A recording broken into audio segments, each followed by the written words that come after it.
Hello అండి. ఈరోజు మీకు టేస్టీ టేస్టీ పావ్ బాజీ ఎలా చేసుకోవాలో చూపిస్తాం. పావ్ బాజీ కోసం మెయిన్గా కావాల్సిన వెజిటేబుల్స్ ఒక 4 ఈ సైజు పొటాటోలు, 5 టొమాటోలు, పచ్చిమిర్చి ఒక 10 ఉంటే సరిపోతాయి.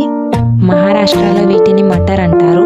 అదేనండి పచ్చి బఠానీలు, 2 నిమ్మకాయలు.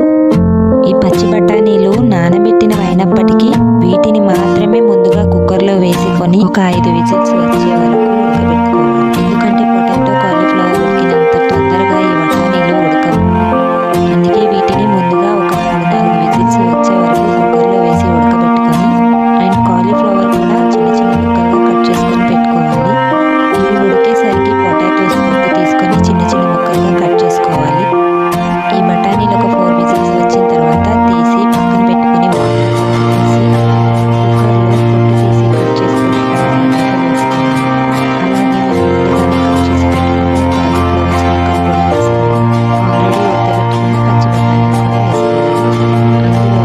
ఆల్రెడీ ఉడకబెట్టుకున్న పచ్చి బఠానీలు కూడా వేసుకోవాలి. అందులోనే మనం కడిగి పెట్టుకున్న పచ్చిమిర్చి కూడా వేయాలి. తర్వాత రుచికి సరిపడా కాస్త ఉప్పు వేసుకోవాలి. వెజిటేబుల్స్ మునిగేంత వరకు వాటర్ పోసి చూడండి, ఈ మాత్రం వాటర్ పోస్తే సరిపోతుంది. ఇక కుక్కర్లో మూత పెట్టేసి ఒక 2-3 విజిల్స్ వచ్చే వరకు